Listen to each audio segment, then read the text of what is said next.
Please subscribe.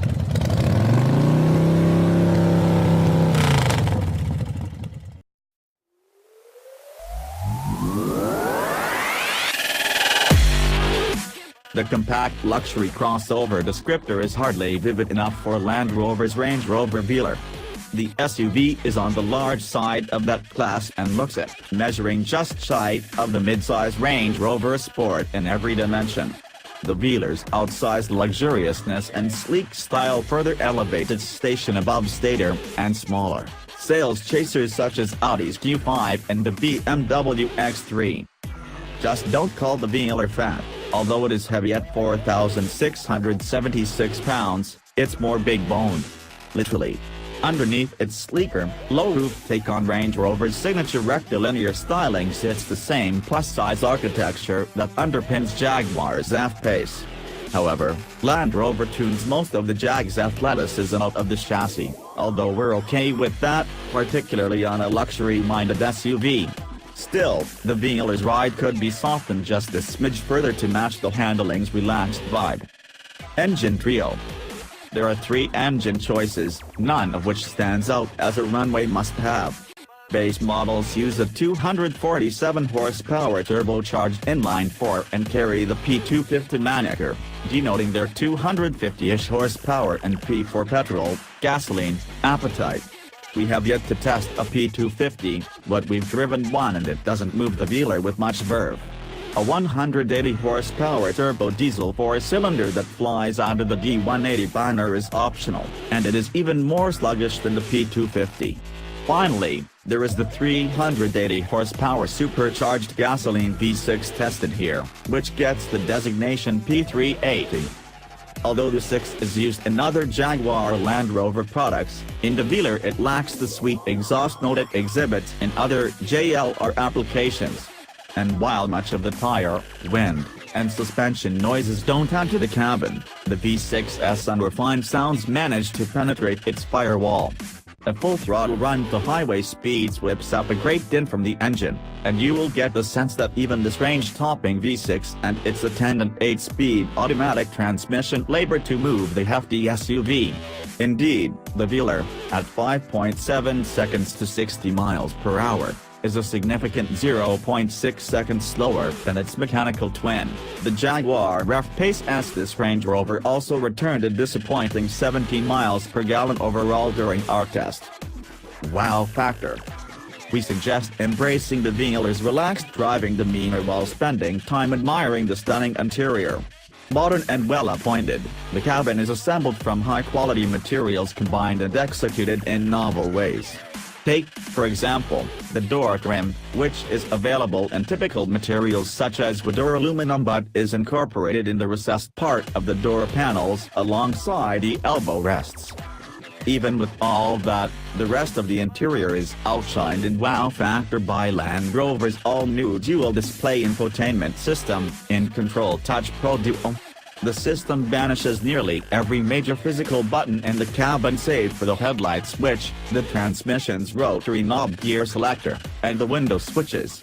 Visually, this is a coup.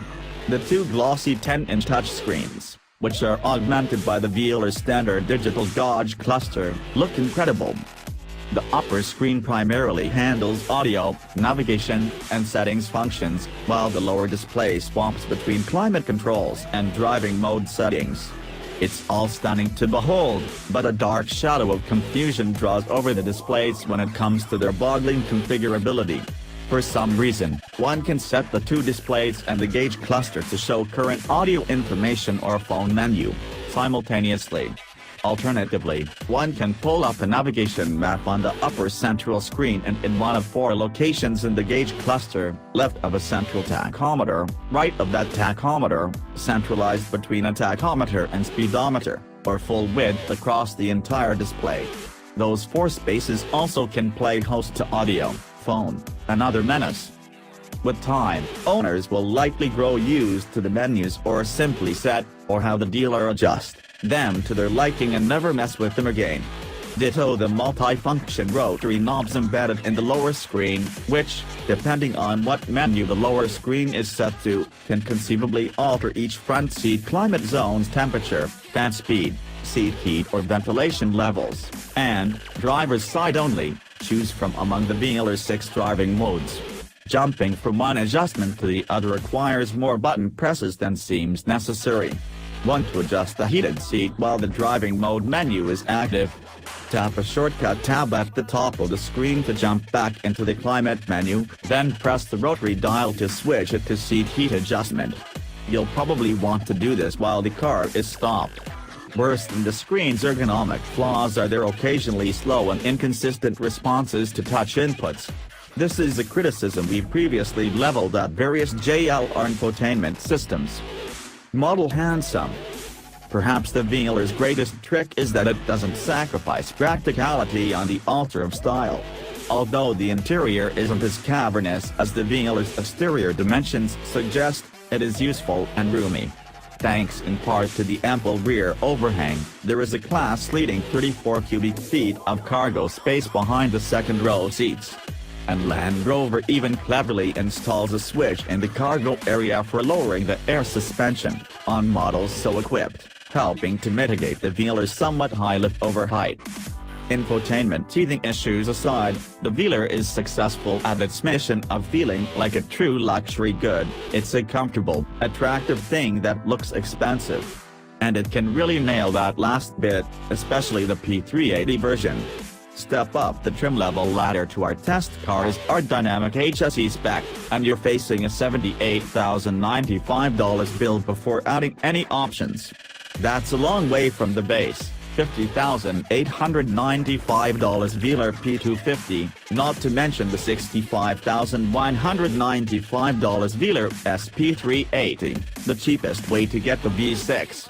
Of course, our test vehicle carried a few options on top of the R-Dynamic HSE trim, $11,565 worth, including a $3,060, 1,600-watt Meridian audio system, and $1,125 locking rear differential, the $1,380 extended leather package, $870 for 4-zone automatic climate control, and a $580 off-road package with off-road specific driving modes.